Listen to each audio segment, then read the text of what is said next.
Thank you so much for the warm invitation. And once again, it's nice to be back here and talking about pain management, the part one aspect of it. Okay, so can I just share my screen, please? Yes, ma'am.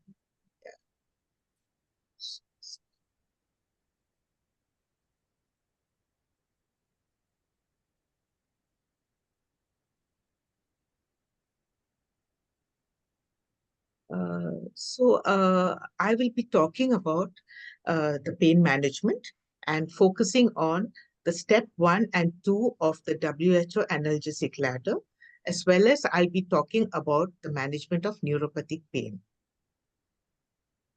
Now, the broad outline is this, that first the basics of the ladder, the step one and two drugs, the adjuvant drugs that we use, and drugs for neuropathic pain.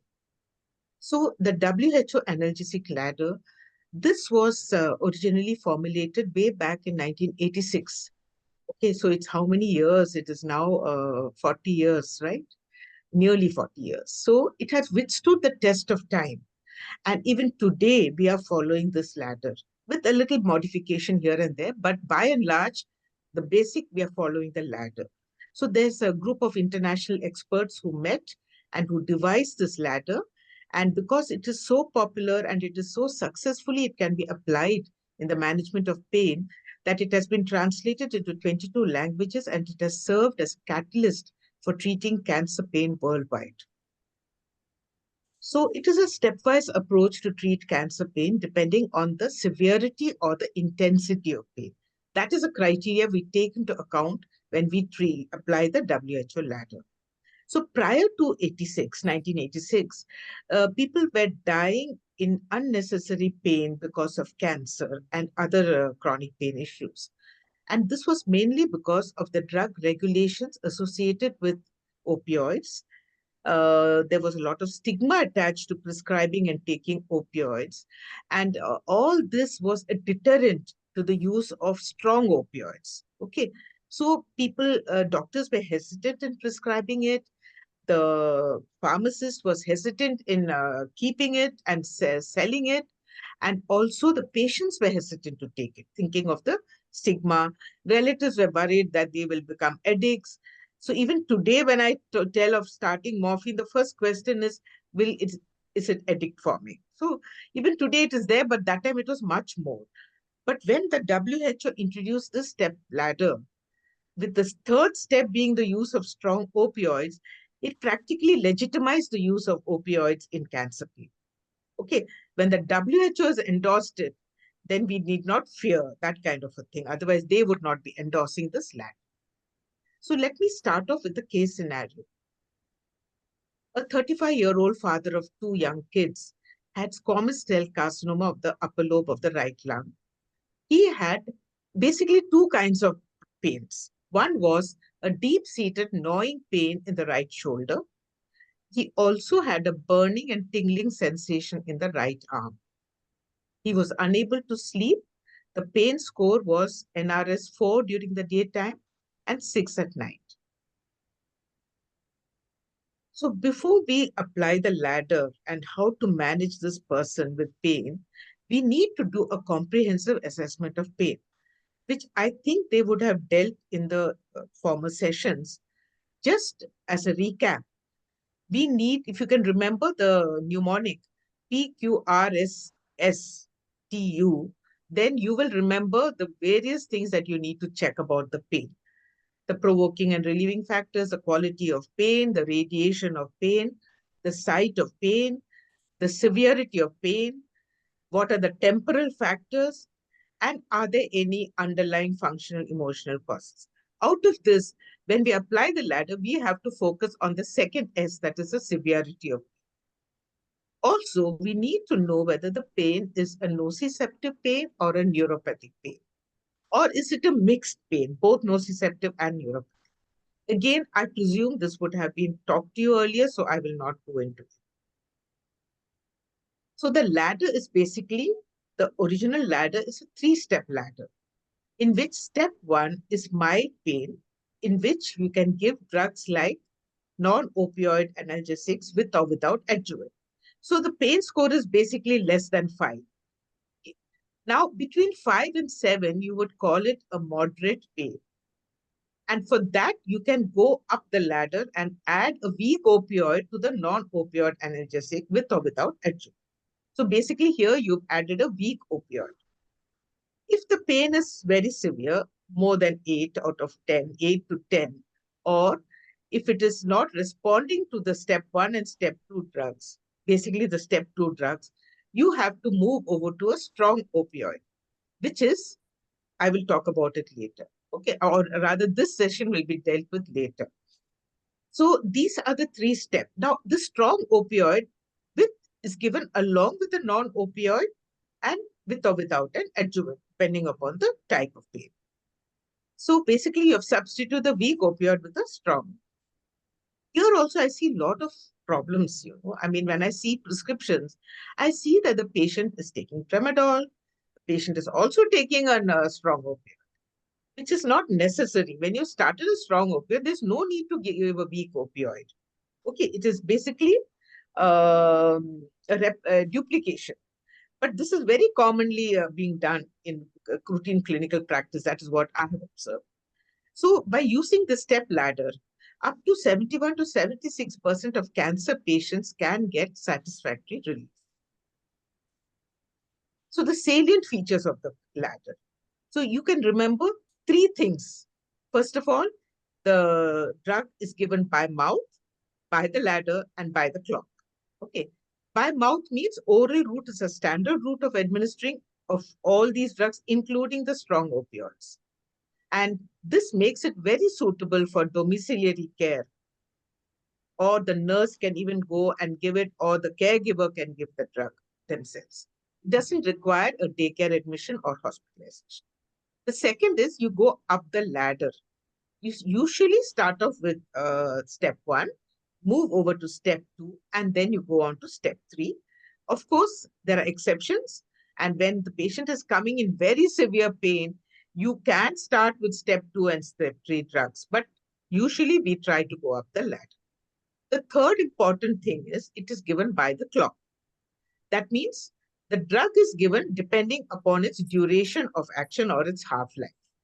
So for a drug like morphine, the immediate release morphine, its half-life is actually only 4 hours. So you have to repeat it every 4 hours.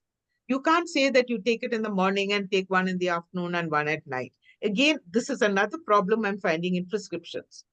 And I'm finding that they're giving morphine 10 milligram TDS. Now, that is no dose to give morphine.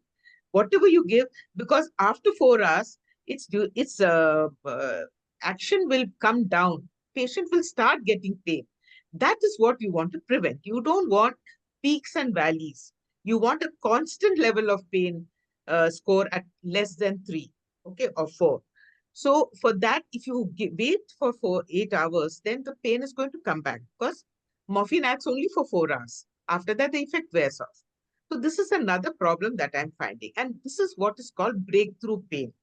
The patient will get pain and then again you have to start controlling that pain. So it is better to have a complete suppression of the pain for 24 hours.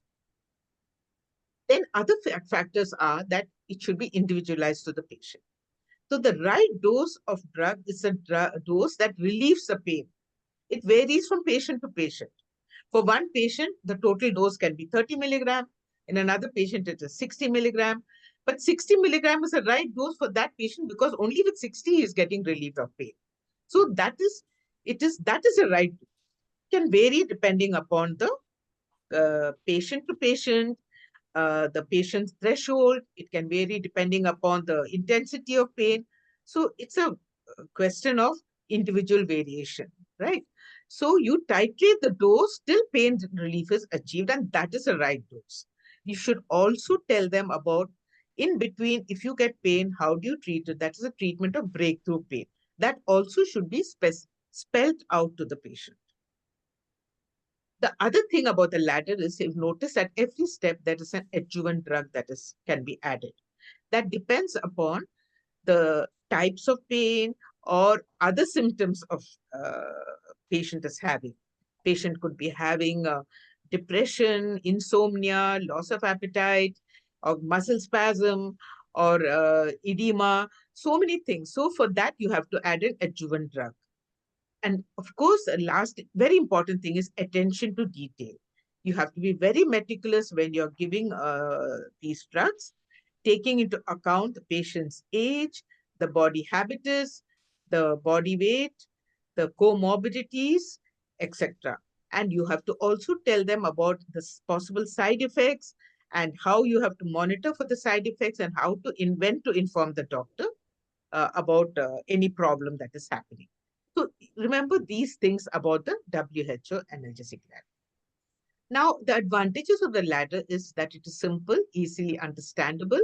It's a validated tool. That means when you apply it in the proper way, it has been found to be successful. So it is not only effective, but it is also cost effective because most of these drugs are relatively inexpensive. It can be implemented across the world, not only in the developed countries, but even in the underdeveloped countries. Well suited for home care because all these drugs are given by mouth. And also you can apply it even in acute pain and chronic non-cancer pain as well. So it's a very versatile tool, I would say. Of course, there are modifications, like I mentioned. You can sometimes skip one step and go on to the step 3, or sometimes you may need to add a 4th step for treating crisis or refractory pain. Now, this is the 4th step of the ladder, where you can add a nerve block or an epidural or a patient-controlled analgesic pump, or you may have to give a neurolytic block, intrathecal opioids, spinal cord stimulators, so many things, other agents like dry needling and things like that also can be added on for that segment of patients, like 10 to 15 patients who are not responding to even the step 3 drug. So you can add a 4th drug, 4th step also to the ladder. So let's come to step 1 drugs. Like I said, this is used to treat mild to moderate pain, and the main step 1 drugs are paracetamol, called acetaminophen in the Western countries, and non-steroidal anti-inflammatory drugs. Again, they are all combined with an adjuvant drug if necessary or indicated. So paracetamol has a predominantly central action. So it inhibits the enzyme cyclooxygenase or COX in the central nervous system. It has no effect on peripheral COX, unlike the anti-inflammatory drugs, non-steroidal anti-inflammatory drugs. It has basically an antipyretic and analgesic action. It does not have any anti-inflammatory action. That's the drawback of paracetamol. Now, what are the doses? I think you all are well versed with it. Just to once again reiterate, it is very safe at a dose of 12 to 15 mg per kg given every 6 hours. You can go up to 3 grams a day, but the total dose should not exceed 4 grams and a single dose should not exceed 1 gram. The normal dose that you prescribe is 650 milligrams every 6 hours. Now we have sustained release tablets that are available of 1 gram, out of which 250 is released immediately and 750 over the course of 12 hours. You can also give paracetamol as an IV infusion, 1 gram every 6 hours. Rectal route is also available when suppositories are also available when oral route is not feasible, like patients with oral cancer unable to swallow or laryngeal cancer, throat cancer, and things. Now, in children also, it is very effective. Again, the dose is 15 milligram per kg every 6 hours. The toxicity of paracetamol occurs when you give more than 90 milligram per kg per day. Now, I'll just introduce a phrase called NNT of paracetamol. That is the numbers needed to treat. You may be familiar with it, but the NNT is the way you can judge how efficacious the analgesic is. For example, that means it's a number of patients who receive the drug for one to have 50% pain relief as compared to a control. For the NNT of paracetamol is 5. That means for every 5 patients you treat, 1 patient has satisfactory pain relief. So it is not a very good number. The lower the NNT, the more efficacious is a drug. Like for example, ibuprofen and diclofenac have a lower NNT as compared to paracetamol. So the advantages of paracetamol are it has a very good safety profile. The side effects are relatively uncommon. It has no adverse effect on gastric mucosa, so it can be safely given in patients with peptic ulcers. It has no adverse renal effects, no effect on platelet function. That means platelet aggregation is not prevented. It's tolerated by patients who are hypersensitive or who have allergic phenomena. And it does not affect the plasma uric acid levels. But the drawbacks are that it has to be given every 6 hours. It has no anti-inflammatory action, and it has a potential for hepatotoxicity, particularly when you give more than 4 grams a day. So in patients with impaired liver function, you have to be cautious. It is not contraindicated. You can give 2 to 3 grams also safely in these patients. So what is the role of paracetamol in cancer pain? It is a very important drug because of its safety profile. And also, when you combine it with a strong opioid, it has an opioid sparing effect. It can be added to every step of the ladder. Step 1, NSAIDs, where the NNT can improve to 2. It can be added at step 2 with tramadol. It can be added at step 3 with opioid. So it can be added at every step of the ladder. So that is a very useful drug that we give. The second important first step drug is the non-steroidal anti-inflammatory drugs. Now, they act by inhibiting the peripheral cyclooxygenase, unlike paracetamol, which inhibits the central cyclooxygenase. So this is a very important enzyme. The COX is a very important enzyme in the arachidonic acid cascade, which ultimately produces the tissue and the inflammatory prostaglandins. So prostaglandins are very important intermediaries in pain and inflammation. And how do they do it? It acts by a phenomenon called peripheral sensitization. So peripheral sensitization increases the amplitude of pain. And so this particular drug, because it acts as an anti-inflammatory drug, it is associated with cancer pain associated with inflammation. So if you look at this diagram, you can see that when there is a tissue damage, there is a release of a lot of tissue byproducts and inflammatory mediators. Okay, they are like bradykinin, prostaglandin, serotonin, cytokines, H ions, etc. Now, COX is acting at this level. It inhibits this release of the inflammatory thing. Now, all these substances are forming a sensitizing soup around the peripheral neuron. You see, this is a nerve ending, see, which is conveying that is a first order neuron. And this is a tissue. So when it's tissue damage, the substances that are released here are actually forming a soup around the peripheral nerve ending. And this is conveying increasing the amplitude of pain. So when you give COX, it is acting at this level. So it is preventing the release of these prostaglandins, and thus it decreases the pain. And also, this amount of inflammatory substances is proportional to the extent of tissue damage.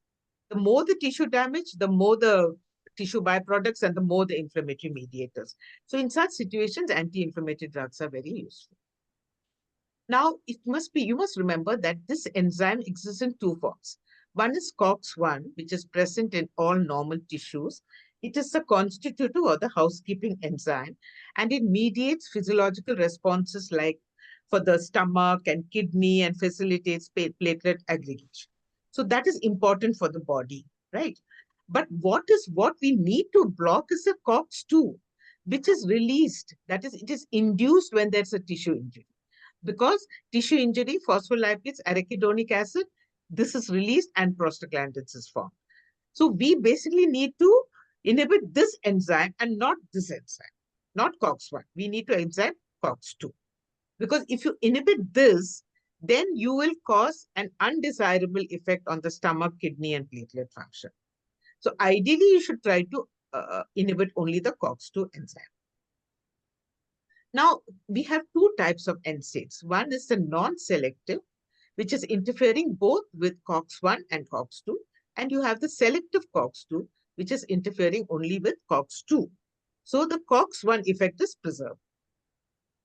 So if you look at the classification of NSAIDs, these are the non-selective COX inhibitors.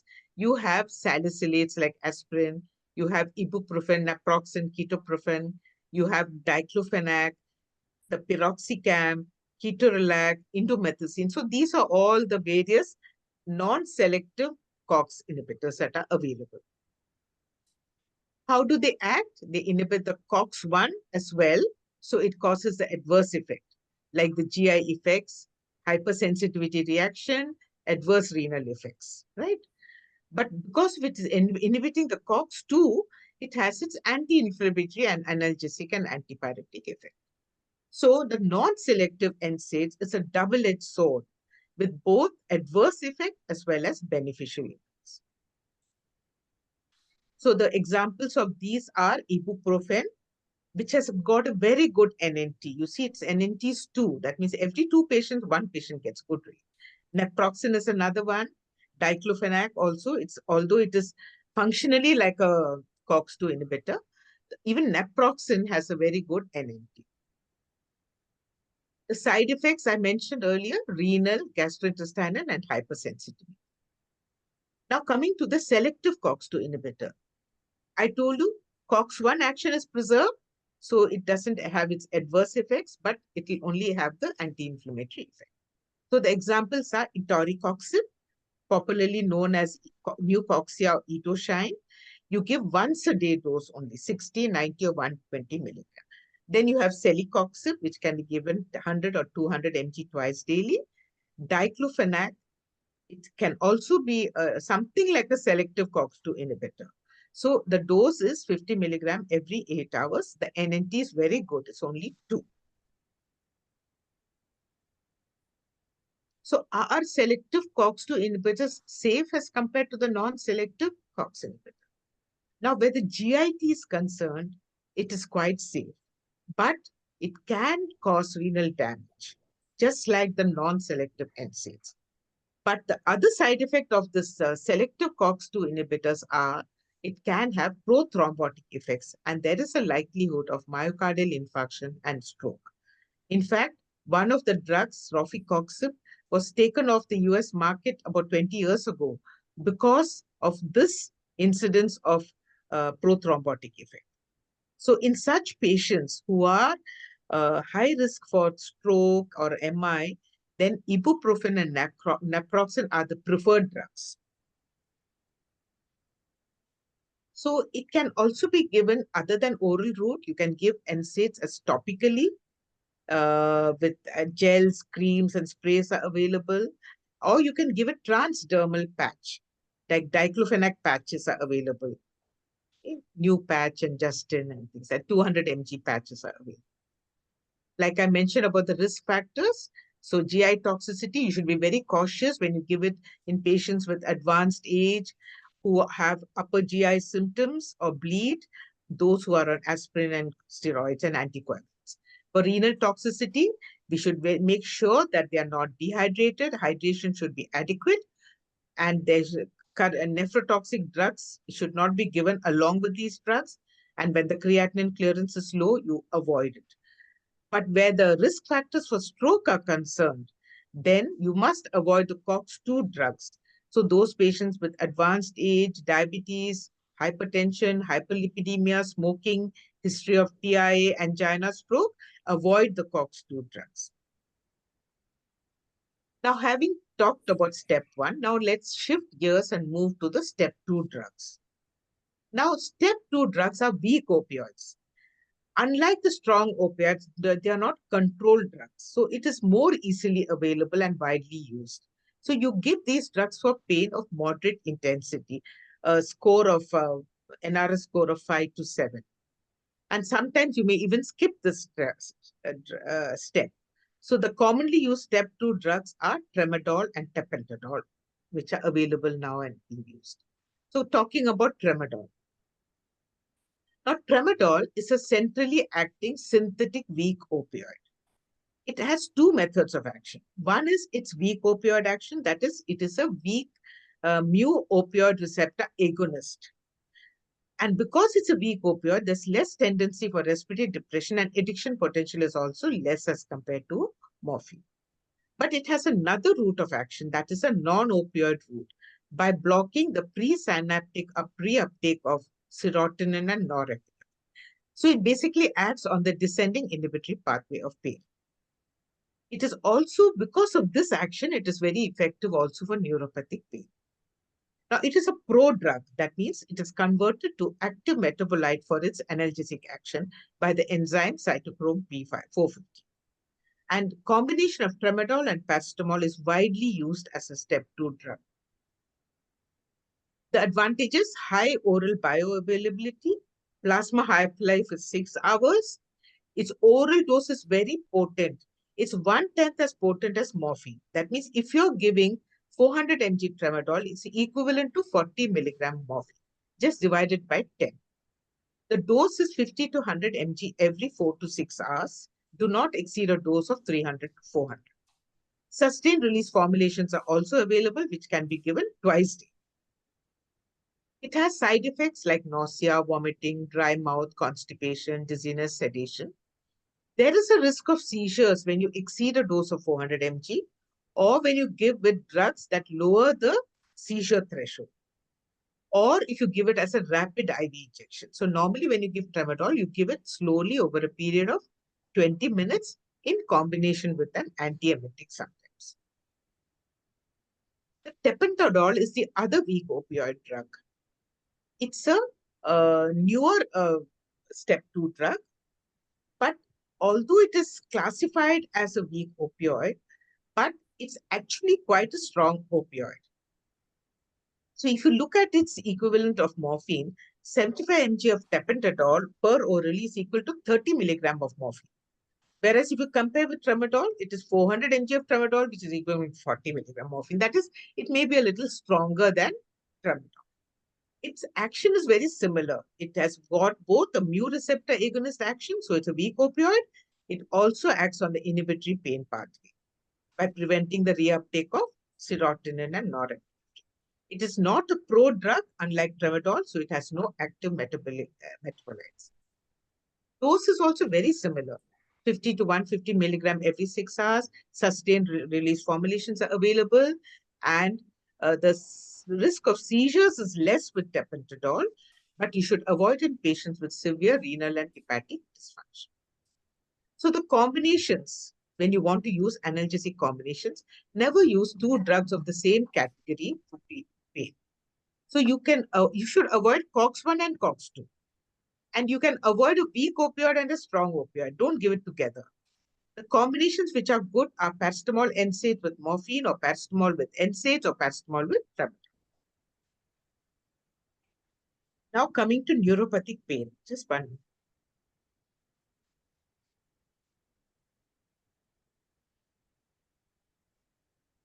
Now, cancer pain has many facets. It basically, besides the nociceptive component, you can also have bowel obstruction pain, spasmodic pain, you can have bone pain, you have neuropathic pain, you can have muscle spasm. So there are a lot of facets which are also contributing to the pain. And one such important facet is the neuropathic pain, which can occur in 40% of cancer patients. This is where the role of adjuvant drugs comes into the picture. So adjuvant drugs have analgesic properties, but their primary indication is not for pain. For example, you're giving an anticonvulsant. Primary indication is for seizures, but it also has an analgesic action. Similarly, antidepressant effect as well as analgesic action. So that is why they are called co-analgesics, because they are given with other analgesics of the WHO. So if you want to classify these adjuvant drugs, there is broadly, you can classify as multi-purpose drugs, which includes antidepressants, corticosteroids, alpha-2 agonists. So they can be given for a variety of types of pain. But there are other specific pains that you can give for neuropathic pain, bone pain, bowel obstruction pain, musculoskeletal pain. So there are specific adjuvants. So basically, you can classify as multi-purpose and specific pain. So I just want to show you this very simplified diagrammatic representation of the pain pathway where you have the peripheral nerve ending, which is responsible for sensing the tissue injury and the tissue damage. So the nociceptive pain is because of the tissue. Anything beyond this, that is the first order neuron, the second order neuron, or higher up, is neuropathic. So for any lesion over here or disease in this part, right from the peripheral nerve to the central nervous system, that will come under neuropathic pain. But in cancer, you may have both nociceptive and neuropathic as a combination that is called mixed pain. Okay. So neuropathic pain and cancer. Why does it happen in cancer? One is because cancer itself can cause direct invasion of the nerve or a compression of the nerve. But even the treatment of cancer can cause nerve injury. For example, chemotherapy-induced peripheral neuropathy or radiation-induced peripheral neuropathy. Because along with cancer, it is also damaging the peripheral nerves. Or if you have excised a cancer, you can cause an injury to the nerve. Like, for example, a mastectomy. You can cause injury and then there will be pain because of that nerve injury. Surprisingly, this can persist. Like, for example, chemotherapy-induced neuropathy or radiation-induced neuropathy, any neuropathy like this, can persist even for months and years, and even in cancer survivors.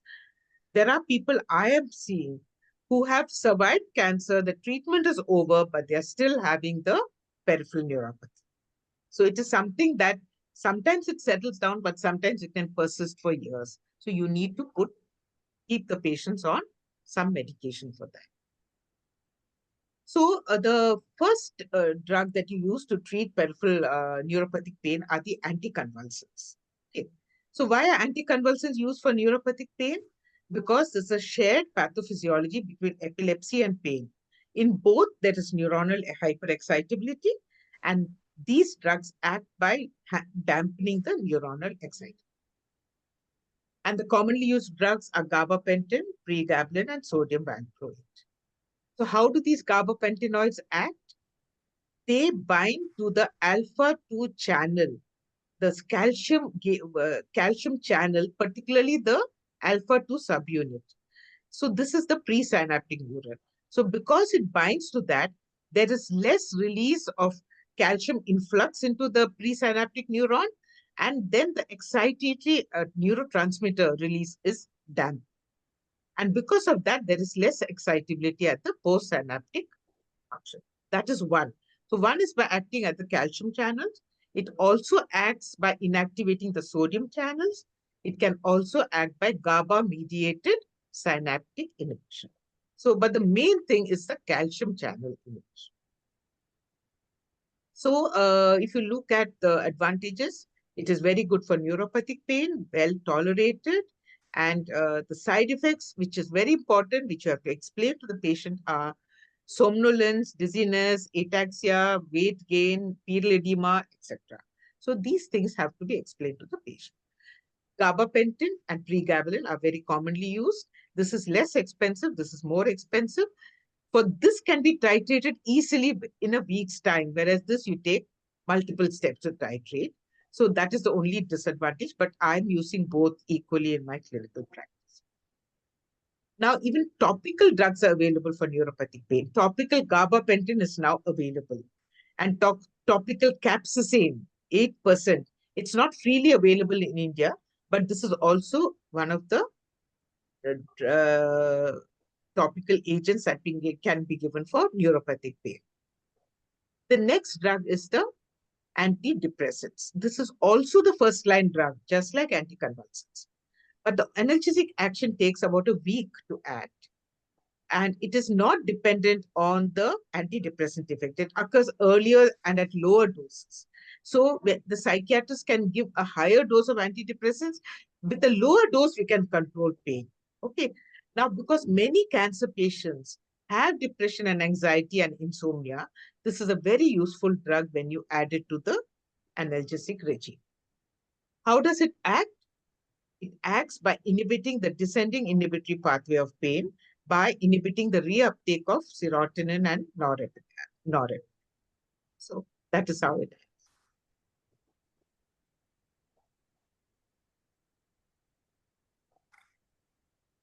Gayatri, how much more time do I have? Gayatri? Hello. Can you How hear much me, ma'am? how much time do I have now? We have 20 more minutes. Okay, then I'll just continue. So the various antidepressants in clinical use are the tricyclic antidepressants, the selective serotonin reuptake inhibitor, the serotonin norepinephrine reuptake inhibitor, and a newer class called the NASA. That is not, it's a very long name. I'm not going into it. And that is mirtazapine. Some people have started using mirtazapine, and you have also atypical antipsychotics. I will be focusing on the first three only. So, and tricyclic antidepressants are the tertiary amine, like amitriptyline, or the secondary amines, like nortriptyline. This is lesser side effects, but this has got better analgesic. Then you have the SNRI, which are the duloxetine and venlafaxine. And then we have SSRI, which are escitalopram, citalopram, paroxetine. Now, in pain management, these first two are the ones that are more commonly used. The SSRI have less analgesic effect, but more for anxiety and depression. Okay. So we do use it, but mostly we use the tricyclic and the SNRI. If you look at the analgesic efficacy, the TCA is more analgesic than SNRI, which is more than SSRI. And if you look at the side effect, TCA has more side effects as compared to SNRI and SSRI. So you have to choose a balance about what you need to use between its analgesic efficacy and side effects. For example, if an elderly man comes, he has got history of prostate enlargement. He is on drugs for that. In such patients, I would personally avoid a tricyclic and I would stick more to a SNRI drug. Okay. Or if a patient has a conduction defect or a glaucoma, again, these are the contraindications. So, but a young person comes, I can safely use a tricyclic antibiotics. So the side effects, now this is the side effects, okay. One is the CNS side effects of TCA, like somnolence, drowsiness, suicidal tendency, mental clouding. It has got anticholinergic effects also. So because of that, there could be dry mouth, acute angle glaucoma with blurred vision, tachycardia, urinary retention, like I told you, constipation, orthostatic hypotension. So in such patients, avoid using the TCA. So what are the contraindications? Those with cardiac conduction defects, arrhythmias, prostatic hypertrophy, or narrow angle glaucoma, or history of hypotension, constipation. These are the patients I will avoid the TCA. If you look at the SNRI, again, somnolence, dizziness, constipation, all that is there. But the contraindications are you have to be very careful when you're using in patients with hepatic and renal insufficiency. What are the doses that we use? Normally, when we start amitriptyline, it's commonly called Triptomer. That is the brand name. So you can start with 10 mg dose. Okay, and then slowly every 4-5 days, you can step it up to 25 or 50 or even 100.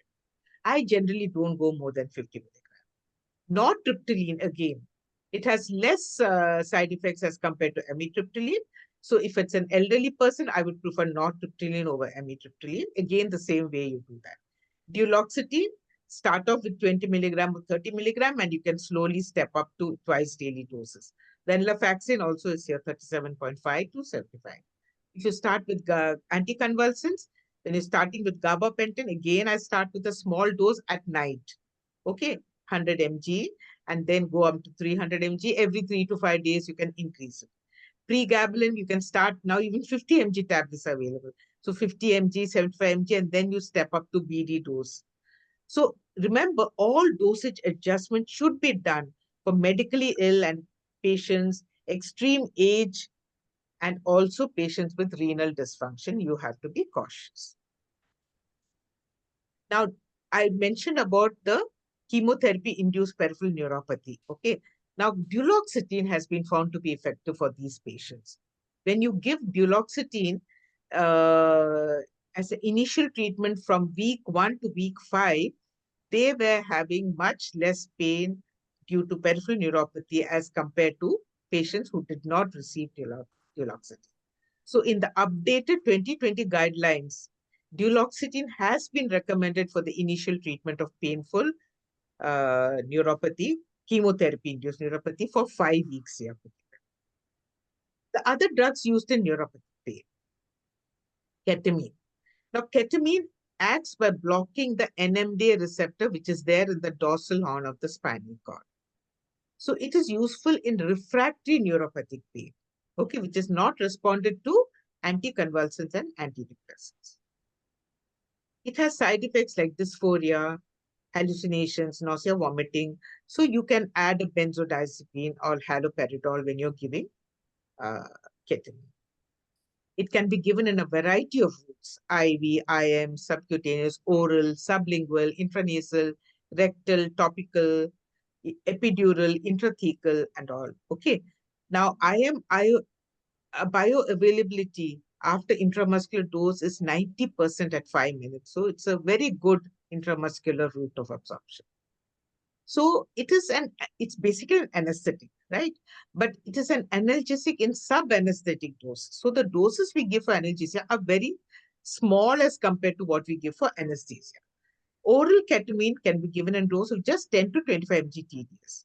And subcutaneous or IV ketamine can be given again 50 to 100 mg per day, maximum dose of 200 mg. But for difficult pain, we can use what is called a burst ketamine infusion, which I will talk when I'm talking about difficult pain in my next session. That is called pulse dose of ketamine. Now, local anesthetics is another drug that can be given for neuropathic pain, especially refractory neuropathic pain. It acts by decreasing the neuronal excitability at the level of sodium channels. So it has a potential for serious toxicity, like it can cause ventricular arrhythmias. So you only give it for selected conditions. How do you give it? It can be given IV infusion. So you calculate a dose of 5 milligram per kg, add it to 500 ml of normal saline, and give it over 1 hour with cardiac monitoring. It's a day care procedure. Topical local anesthetic patches are available. 5% lidocaine patches are now available. So you can apply that, particularly for useful for post-herpetic neuralgia. So even topical agents are available to treat neuropathic pain, like I mentioned earlier, topical gabapentin, topical capsaicin. So if you look at the neuropathic pain ladder, the first line is always antidepressants, anticonvulsants, duloxetine, and lidocaine patch. The second line, you can go on to opioids like methadone and tramadol. Even morphine is now said to have an antineuropathic. Third line will be ketamine, capsaicin, mexiletine, baclofen, etc. Now, the other agents that can be given, like are steroids. That's another important adjuvant drug. It is useful for neuropathic pain. It's also useful for bone pain, for intracranial metastasis, for bowel obstruction, and even spinal metastasis. So, of the steroids, the one that is commonly used is dexamethasone. Why? Because it has a very potent anti-inflammatory action. It's 25 to 50 times more potent than hydrocortisone. Okay. And also, it has a very long duration of action. See, its half-life is 36 hours to 56 hours. Half-life is 4.5, but duration of action is 36 to 56 hours. So you need to give it only once a day. So dexamethasone, potent anti-inflammatory action, less mineralocorticoid effects, but it should be given only in the morning, because if you give it at night, it can cause insomnia. And the dose is given here. Normally, you give in a dose of 4 to 8 milligrams, but depending upon the condition, like in bowel obstruction, you can go up higher. And also for severe brain metastasis, also you can go up to 16 mg. Now, GABA receptor agonists. Okay. Now, GABA is an important inhibitory neurotransmitter. Okay. And there are two types of GABA agonists. One is a GABA A, which is the benzodiazepines, out of which clonazepam has been found to be useful for neuropathic pain.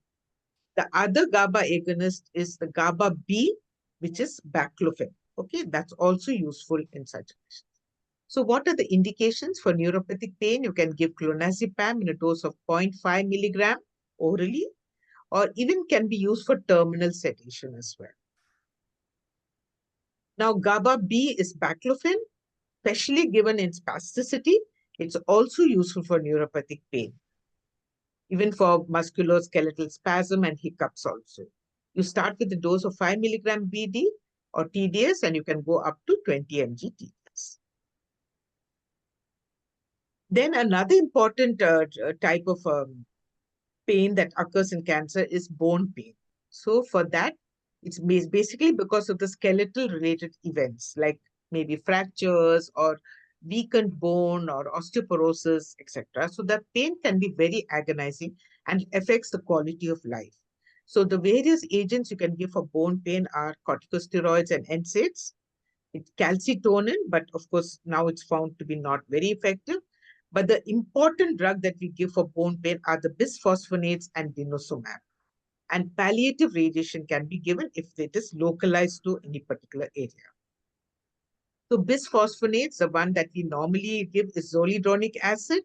You give it IV 4 milligram in 100 ml normal saline over 15 minutes and give it 3 to 4 weeks for 1 year. That means once a month for 1 year.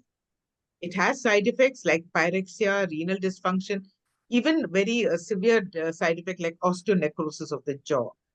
And when patients have renal dysfunction, then you have to appropriately reduce the dose. To compare zoledronic acid with denosumab, this is definitely more expensive, but it can be given subcutaneously. It has less risk of renal toxicity, but more risk of hypocalcemia. And it has got it is superior in preventing the skeletal related events, but it's very expensive. If you look at the cost, if you want to give denosumab, the cost per month is 32,000, whereas zoledronic acid is just 900 rupees. So that is the difference in the cost. Now, palliative sedation, radiation can be given, and that they are quite good for when it is restricted to a particular area, not widespread metastasis. It can, the side effects are much less, but sometimes it takes several weeks for its action to come. In malignant bowel obstruction, that can cause very severe pain, mainly spasmodic in nature. And for that, the drugs that are given are steroids to decrease edema in the bowel, octreotides like somatostatin analogs, which decreases the intranumeral secretions and peristaltic movements, and anticholinergic agents like hyoscine and glycopyrrolate. Sometimes you can combine all three for certain patients. The other adjuvant drugs we give are the skeletal muscle relaxants like thiocolchidoside, tizanidine, clozoxazone, and neuroleptics can be given when there is agitation and delirium, like olanzapine. Sometimes you may have to give antibiotics if there's secondary infection and pain, sedatives, anxiolytics, laxatives. These are the various other adjuvant drugs that you can give. To look at the way where these drugs act. Like, for example, muscle relaxants act at the level of the muscle, the neuromuscular junction and the muscle. Peripheral sensitization, prevention are local anesthetics, topical analgesics, and the NSAIDs. Now, nociceptor, the local anesthetic act at the level of the nociceptor and the NSAIDs. The dorsal horn of the spinal cord, these are the drugs that act. These are for neuropathic pain. And these are the drugs that cause the, decrease the descending inhibition of pain. So these are the various, when you combine the drugs, they act at various levels of the pain pathway, starting from the peripheral nerve ending right up to the brain. Now coming back to our case scenario, I mentioned about this young man who had CA lung, the right upper lobe, with a pain in the right shoulder and burning and tingling in the arm. He had a pain score of 4 in the daytime and 6 at night. He was depressed, dejected, unable to sleep. So, how do you manage this patient? If you go back to the points to be considered, the intensity of pain was just mild to moderate. The type of pain was both nociceptive and neuropathic because he had a burning and tingling in the arm as well. The temporal nature of pain, if you took it, it is worse at night. And if you unveil the meaning of pain, then there was a lot of functional aspects. He was not able to function, affecting his daily activities. He had emotional, social, and financial problems. So these are the various things that we have to consider when you manage this patient. So we can start with WHO step 1 drugs. We can give a combination of paracetamol with NSAIDs. But because his pain was more at night, you can give a sustained release preparation at night, like paracetamol 1000 mg or diclofenac SR 100 mg. You can add an anticonvulsant or antidepressant for the neuropathic part of it. You can add an adjuvant drug like a sedative so he gets better sleep. And also, very important to address the psychosocial concerns of this gentleman. To summarize, WHO analgesic ladder is a sheet anchor for cancer pain management, which has withstood the test of time over the last 40 years. Even today, we're following it. It can also be used for non-cancer pain. It is simple, easy to implement, can be used in every part of the world, and it has legitimized the use of opioids in cancer and non-cancer pain. Thank you. Thank you so much, Mary ma'am, for such a wonderful presentation.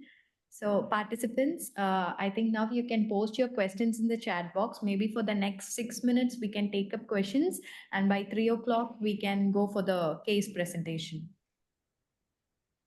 Please post your questions in the chat box, or else you can even raise your hand and then unmute and ask.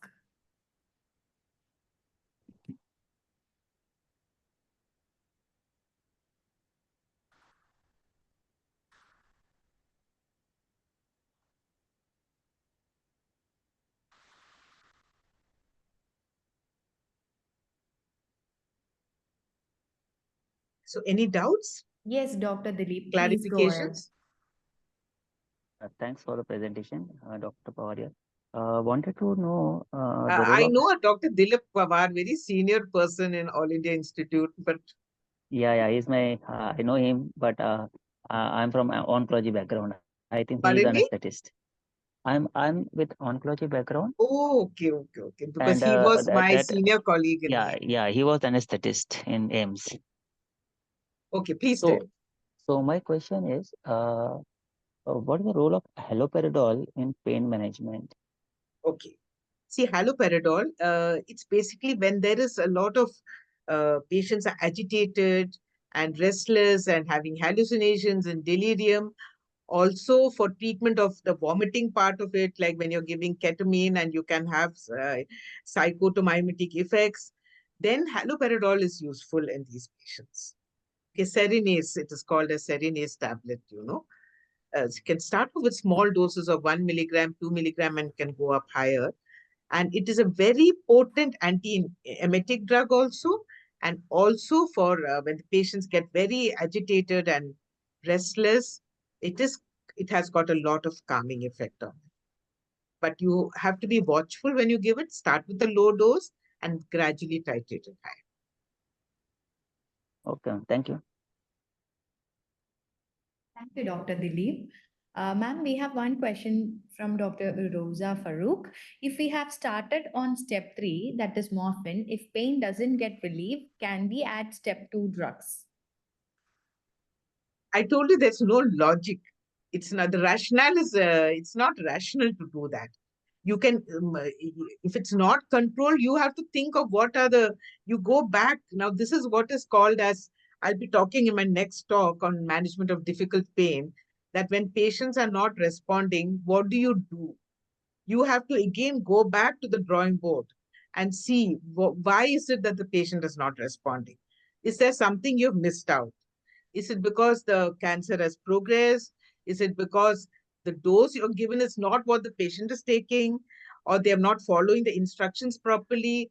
So these are the things that, or we need to add some, maybe there is an element of neuropathic pain or something else that is, acting as a barrier, or maybe, all these things, whether you need to give it in a different route or you need to change the strong opioid, which I'll be covering in my next talk, actually. Okay.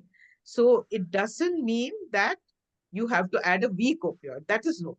See, when you're giving a strong opioid, how are you going to benefit by adding a weak opioid? You're already giving a strong opioid, no? So I don't think that is the way you go about it. Dr. You have to Rosa, go back and see why the Yeah, patient is not responding, and then take appropriate steps for that. Maybe ma'am, at is the it fourth step does of the it ladder. have, ma'am, does it has got psychological effect like adding second drug or ma'am, it's Dr. Rusas. Yeah, I know that. Yeah. No, Is it like that? It is having. Yes, ma'am. I don't think it's that part. See, please let us not mistaken psychological pain. See, there are, the concept of total pain. Total pain is physical, psychological, Psychological. social, and spiritual. Yes, Like ma'am. this gentleman has pain because not only he's having physical pain, he's having so many psychological concerns. Okay. But please let us not think that by giving a placebo and things like that, you will decrease the pain. Fine, ma'am. The patient is the best self-report. If you want to assess pain in the patient assessment and patient self-report is supposed to be the most accurate. If the Accurate. patient says, I've got 9 out of 10, you have to take it at face value and not try to decrease it or increase it, right? So, and that pain could have 60% physical pain, 30% psychological pain, and 10% social pain. So you have to address everything when you're treating pain. Fine, ma'am. Thank you, But ma'am. by just giving an extra drug and thinking that will have a psychological effect, I don't think that is the answer. Thank you, ma'am. Ma'am, one more question. Ma'am, for vomiting, which doesn't get relieved by perinom, like we can use haloperidol, right? It's like uncontrollable vomiting. Patient is suffering. So Yeah, you can can use we go for that. You can use haloperidol? ondansetron. Ondansetron also you can use. Okay. And also you have to find out what is the cause of the vomiting. Fine. Okay. Is it opioid induced vomiting? Is it because of some drug that you gave? Or is it because of the patient is having some other problem? Like yesterday only I came across a patient who was developing fecal impaction and started having vomiting. Okay, maybe it's ovarian cancer with some kind of maybe a subacute intestinal obstruction, but the patient was having vomiting. Now, how much, whatever drug you give, it will not get relieved unless you put a Rice tube, no? Cause So, should be treated, right? yeah, cause should be treated. Right. Treated. Thank you, ma'am. thank you, Dr. Rosa. So, actually, we have a session Thank you. upcoming on GI symptoms, nausea and vomiting on July 1. In that session, I think you will be able to learn about all of this in detail, the receptors and everything which is involved in vomiting, the causes and all. And based on that, how to manage, you will be learning. So, That is useful. yeah, Thank you. thank you. Thank you, Dr. Rosa. Ma'am, we have one more question from Dr. Abhishek. How to manage cancer pain in patients with hepatic dysfunction? Okay. Now, it all depends upon what is the liver function like. And what is, like I said, when you assess any patient, you have to see what is his body weight. Is he 30 kg, 40 kg, 50 kg? Is he an alcoholic? Patient is having cirrhosis? Is he having altered enzymes, SGOT-PT raise, alkaline phosphatase raise? See, so many things have to be done, right? But in such patients, I would say that tramadol is a safe drug. Paracetamol also can be given in a much lower dose, maybe 500 mg BD or TDS. Okay, it's not that it's absolutely contraindicated, but a drug like tramadol may be useful, or fentanyl can be useful. I would avoid morphine in such patients. You can use fentanyl instead, but it all depends upon everything. you have to see the patient. See what is, if it's a emaciated man, total weight, loss of body weight, then appropriately you have to reduce the dose of the drug. That is where you have to give it per kg body weight, right? Not as a total dose like. And then you have to see how much hepatic dysfunction he has. Okay. For example, patients can have, fatty liver and grade 3 fatty liver, but the liver function is normal. So in such patients, you have to think like it is not contraindicated. You can give 2 to 3 grams safely. And in patients with much less body weight, you can even come down further. But you think of alternate medicines also, like tramadol and fentanyl patches if it's very severe. Thank you, ma'am. Ma'am, as of now, I think we will move with the case presentation and then come back and take few questions which are there in the chat box. I welcome Dr. Shaimesh Shet for today's case presentation. Dr. Shaimesh, are you there? Hello, can you hear? Yes, you are audible. So you can proceed with the case presentation for today. I hand over the session to you. Okay. Hi, I'm Dr. Shamesh Shet. I'd like to present today's case on management of pain.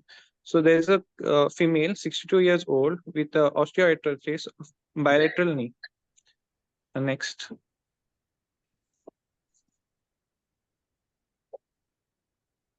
Can you go to next slide?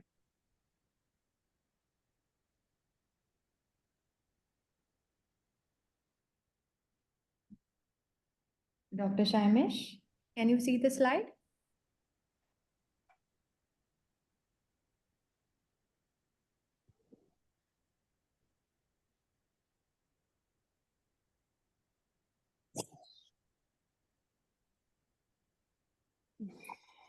I think there is some technical difficulty at his end. Dr. Shaimesh, can you hear now?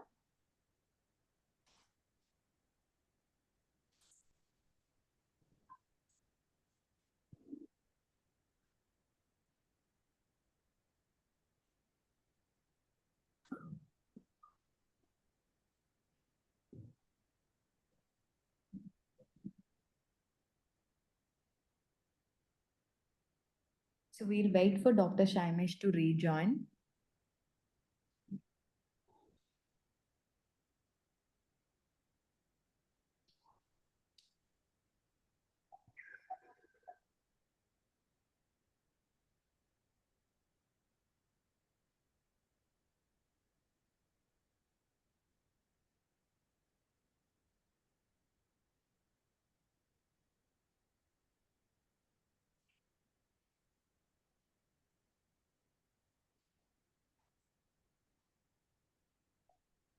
Gayatri, can you hear me? Yes, ma'am. I just want to know, is it all anesthetists and oncologists? What is the kind of audience that we have? Yeah, yes, it is. An anesthetist or, there's one oncologist, Dr. Dilip Pawar is an oncologist, right? Yes. So it's a mixed group, right? This group, yeah. Yes, ma'am. Most of them are from Goa. We have Goa. participants from Indonesia and Sri Lanka also, but from India, mostly it is from Goa. Around Okay. 40 participants are from Goa. Okay.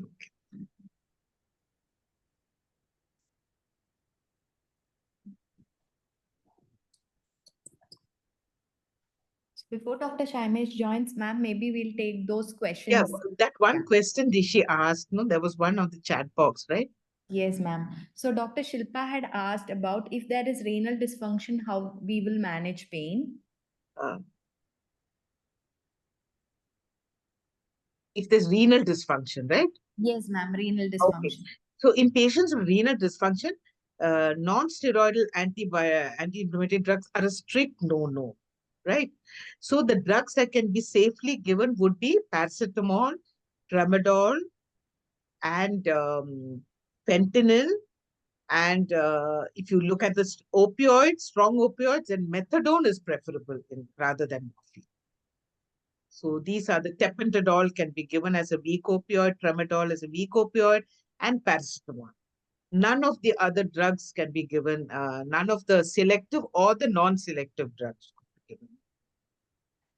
Okay. Thank you, ma'am. Dr. Shaimesh has joined. Can you hear us, Dr. Shaimesh? Yes. I Yes. think some connection issue. Yeah. Sorry Yeah, for. that's okay. Uh, Please proceed. so presenting complaints of pain in bilateral knee since 3 years and difficulty in walking for past 1 year. So history of illness, the pain was gradual in bilateral knee over 3 years. It was persistent with intermittent exacerbations. It was decaying type with sharp episodes during movements. Aggravating factors were walking, climbing stairs, and prolonged standing. Elevating factors were rest and over-the-counter analgesics. Associated symptoms with the pain was swelling, morning stiffness, and reduced range of motion. So on examination, on general, patient is conscious oriented, temperature 98 degree Fahrenheit, pulse 90 beats per minute, respiration 60 beats per minute, BP 126 by 78 mmHg. All systems are within normal limits. On local examination, there was tenderness present in bilateral knee. There was no swelling, no redness, but there was slight restrictions of movement. On investigation, all routine investigation was done.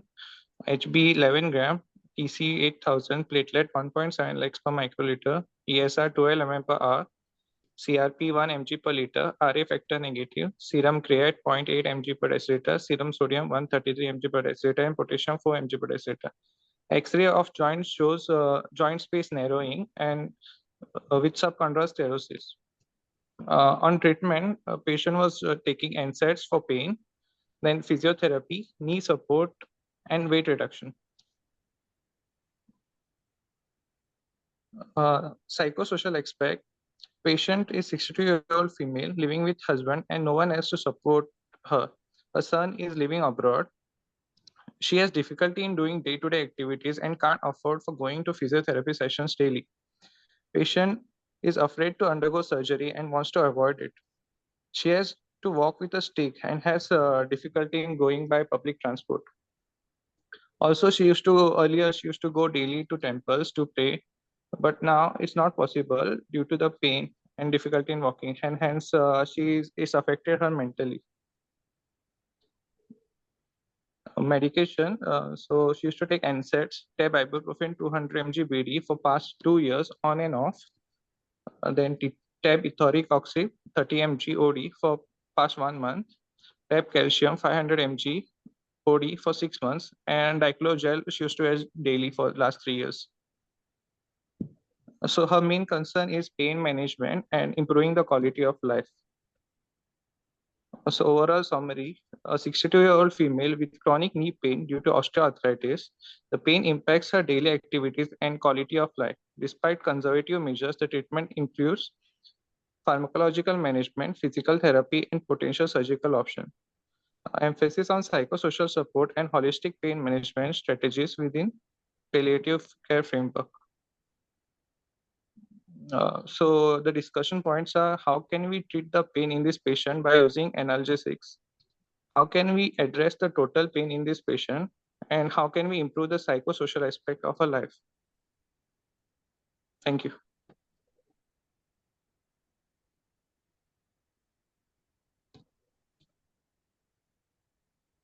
Thank you, Dr. Shaimesh, for that wonderful case presentation. Participants, you can also post your comments in the chat box regarding this case so that we can discuss it. We have Dr. Mary ma'am here, so she'll be guiding us through that. And Dr. Shaimesh, meanwhile, if you wanted to discuss anything with Dr. Mary, you can actually ask your doubts and questions regarding this management of this particular patient. Yeah, actually, I had one doubt that, hi, doctor. So she has been using that ibuprofen like for 2 years on and off. Is it okay to use for such a long time? See, I would avoid it. And it's not, you can use by time, maybe a couple of weeks or 2, 3 weeks, you can use non-steroidal anti-inflammatory drugs. But beyond that, I would hesitate in using it because It can, I told you for the reasons that, she's 62 years, Mm. right, lady? Yes, And she yes. has no other comorbidities, I think. No? No other comorbidities. Even then, because she's 62, you can use it for some time. You can use it for a month, but you can't use it continuously. Okay, because Okay. it can cause problems because she is, after all, over 60 years. So in such Mhm. patients, mucoxia again, it's not totally free of renal problems. It can be, whether gastrointestinal problems are concerned, it could be less, but it can cause, long-standing use of mucoxia also, I would not recommend. I would come down to a drug like tramadol or paracetamol in her, okay, which is safer but long-term. But again, we are now focusing on analgesics. We are focusing on drugs. We can also focus on non-drug therapies also. That is Yes, pharmacological and yes. non-pharmacological options. Okay. So now you've said the joint space is decreased, but we don't know the grade of osteoarthritis. Is it grade 2 or 3 or 4? Is there a pain at night? How much disability? Of course, she has. But is the pain constant during Mhm. day and night? We don't know. So, if it is, so that's one thing that we need to classify is the grade of the osteoarthritis, right? Is it grade 4 or Okay. grade 2 to 3 or whatever? There's a classification. And then we have to think of non-pharmacological options. See, when you have to examine the patient, you mentioned there's tenderness over her knee. But is there a difficulty in flexion of the knee? Is there difficulty in extension of the knee? Like I'm talking of, see, the knee is supported by the muscles like the quadriceps and in front and the hamstrings behind and the calf below the knee. These are the only muscles that are supporting the knee, right? And in a lady, Yes. as ladies, men, people grow older, these muscles get weak, and when they get weak, they are not able to support the knee as much as a young person. And then when there is pain, these muscles go into spasm. So how do you know the spasm is? By checking the range of motion. Like quadriceps means, if there's a quadriceps spasm, you will not be able to bend the knee more than 90 degrees, right? There will be a restriction. Mhm. The quadriceps muscles are very tight. Or if there's a hamstring spasm, you will, the flexed hip you will not be able to extend the knee because the hamstrings are in spasm. Or is there a calf spasm? So you need to examine the surrounding muscular system also. Okay. And then if there is a spasm, then you can try and release that spasm by either the stretching exercises, or the physiotherapists do stretching of the quadriceps or the hamstrings or the calf. So the exercise should also include that. And then Mhm. one modality that I use in these patients is dry needling. I find dry needling of these muscles very effective to improve the spasm. And a few sessions of dry needling combined with physiotherapy can also help in relieving her pain. Okay. And you can read more about dry needling when, if you read my books. I've mentioned it in detail in my books. Both my books I've mentioned. Okay. So that is one. And the other thing is, you can put certain gels and creams and take the support. For some time, taking a support is all right. And slowly try to mobilize her. Her body weight is how much you mentioned? 80 kg, So she is around slightly 80. overweight. So you have Yes, to yes, look yes. at her. See, you can't tell her to walk and reduce weight. That is not possible. But you have to tell her to look at her nutrition. What is the kind of Hmm. food she's eating? Is there any way in which she can decrease her weight? Because the more the weight, her BMI, you have to see how much it is, her height and weight, right? If her BMI is more Hmm. than 30, 35, then she needs to come down on that, because all that body weight is going straight on the knee, right? So these Hmm. are the other things that you have to take into mind. And let us not focus only on analgesics, right? You have to look at the non-pharmacological options also. And of course, Yes. besides that, you have to look at her social part. She's got one son who's abroad, and so she may be feeling that, and she has a spiritual concern. She's not able to go to the temple. So these things, if there's some way in which we can do all that, that will also help in relieving her overall and improving the quality of her life. Yes. Anybody else wants to ask a question or have any inputs regarding this patient? You're most welcome. Dr. Aisha, previously you had raised your hand. Would you like to ask something? No, actually, I had the same doubt. While continuing this NSAIDs, can we directly switch on to step 2? Even though she's cured with that step 1, but due to NSAIDs, continuous use of NSAIDs, can we switch on to step 2 analgesics? Yes, you can. I told you tramadol is a suitable option, a tapentadol.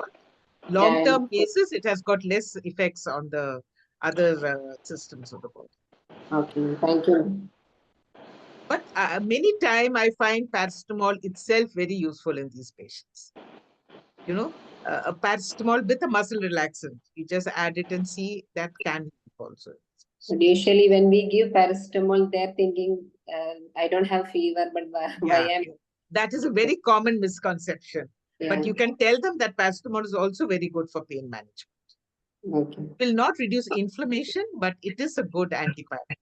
Not Yes. as potent as a non-steroidal. I told you the numbers needed to treat is 5, okay, as compared to NSAIDs, which is 2. But if you add it with a muscle relaxant and with other options, like I mentioned, it is quite effective. It's safe. But if you want to move up the ladder, you can go up to tramadol also. Okay. Thank you, ma'am. Thank you, ma'am. Thank you, Dr. Aisha. So, ma'am, we have few comments in the chat regarding the case. So, where doctors are also mentioning that she can go for a knee replacement, but Dr. Shaimesh had mentioned that she's not willing to go for that knee replacement surgery. And can I tell you something? I mean, with due respect to the surgeons, knee replacement is not 100% your knee pain will go away, right? And there are problems even with knee replacement. Patients, maybe 80%, 90% get relief, but there is a certain segment who may not benefit from knee replacement. So again, it is very important to find out whether the pain is a nociceptive pain or a neuropathic. If the patient says, I have burning, I have a little tingling sensation, that kind of nerve pain will not be relieved with knee replacement. Knee replacement is only for nociceptive pain. So, because there are, or another thing, if the patient has an underlying background spine issue, if it is a L4 radiculopathy, pain can go to the knee, right? So there are people who I have seen after the operation, when they have so much of pain, the surgeon is saying it is not because of this, because of your spine. So this is very important to rule out whether it's rule out an L4 radiculopathy, because that L4 is also supplying around the knee joint. And so you have to rule out neuropathic pain. You have to rule out whether that's a pain due to a radiculopathy or spinal stenosis causing some radiculopathy at L4 level.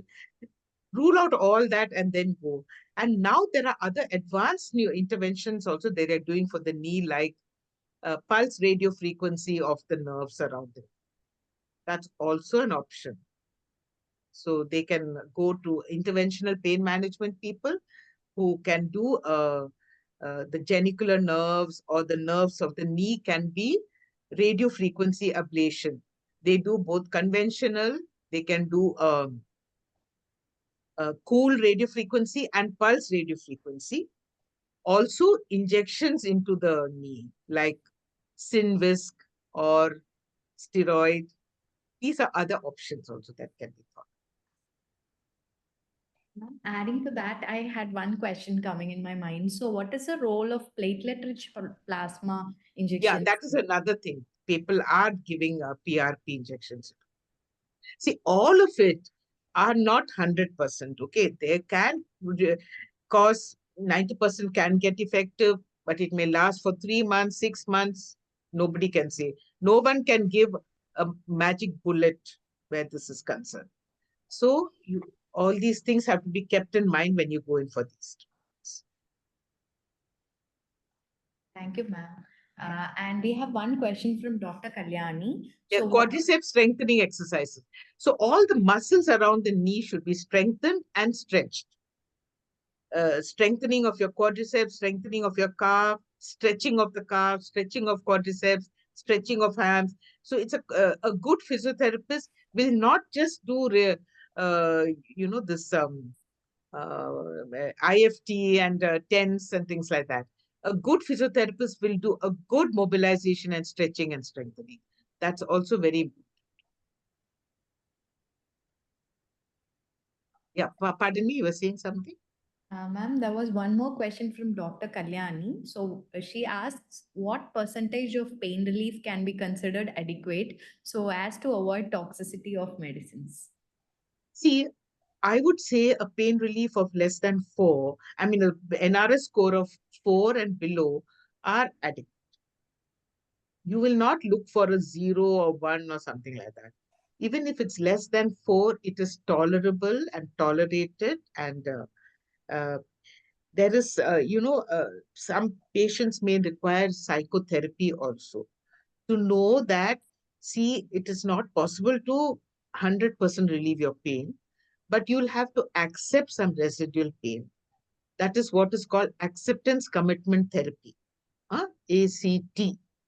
That means your pain may not be totally, but there are chances that we can reduce your pain, but you will have to accept that there will be some pain, but you can carry on with your goals in life. So that is a kind of therapy in psychology called acceptance commitment therapy. Even cognitive behavior therapy, how thoughts affect the behavior and behavior affects the emotions. So having negative thoughts, I will never become all right. I'm, the, the, this treatment will never work for me. If you have negative thoughts, it can affect your behavior and it will affect your emotions and you can get depressed. So it's called CBT, cognitive behavior therapy.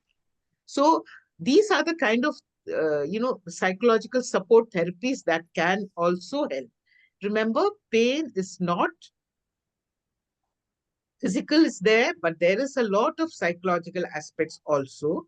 So if there are psychological aspects, either you give them counseling or you have to ask someone else to counsel them. So psychotherapy also, along with physiotherapy, can be effective. Weight management, nutrition, so a dietitian's advice. So these are the various things that you can manage in a holistic way.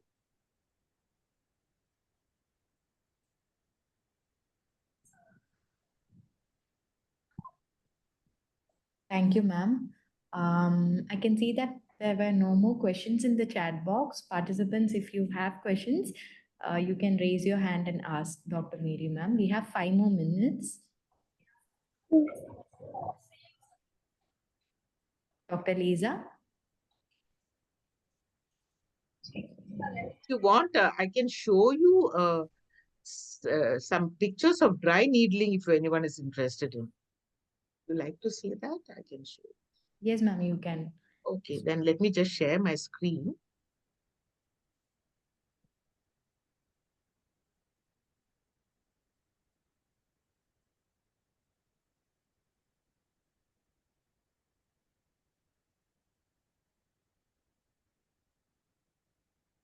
Just 1 minute. I'll just open that presentation. I'll just show you.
Just give me a minute, please. I'll just show it.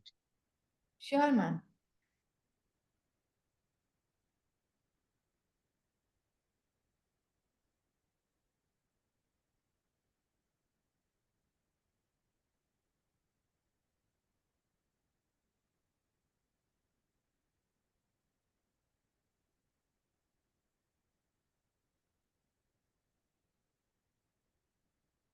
Yeah, I'll just show it to you.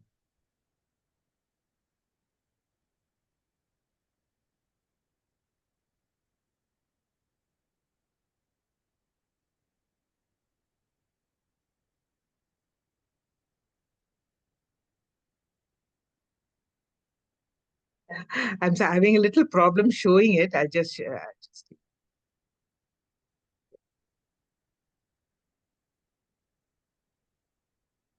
can you see it? Yes, ma'am. Can you see this now? Okay. Can you see the screen? Yes, ma'am. Yes, ma'am. Okay. So these are the images of some dry needling that we are doing. Here we are needling the muscles for back pain and radiculopathy.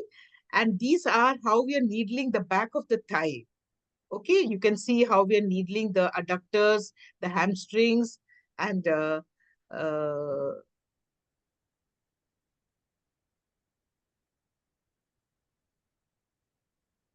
yeah, so this is how we do dry needling. Just wanted to show this. Okay, so these are needles like acupuncture needles, and the size depends upon the kind of muscle that you're needling. For example, hamstring, you will need longer needles, quadriceps, and put the needles for half an hour, and after half an hour, take it out. And this muscle spasm is reduced to a large extent. Okay, I'll stop sharing. I just wanted to show the pictures to you. That's how we do dry needling. And with that, we can treat a lot of back pain, slip disc, and sciatica, and knee pains. Yeah, we're doing it. Thank you, ma'am. Thank you so much, ma'am. I think there are no more questions in the chat box. Thank you for sharing those pictures of dry needling also. I think it have been very much helpful for them. So if there are no more questions, I think we can close the session for today and then we can meet during the next session. I wholeheartedly thank you, ma'am, for joining us today. Most And I hand welcome. over Thank the you so session much. to Gayatri. Thank you. Thank you so much, Dr. Mary ma'am and Dr. Hashmat ma'am, for the wonderful session. As always, the session is enriched with much of knowledge about management of pain. Thank you all for your participation and time. Let's see again on the next session. Thank you.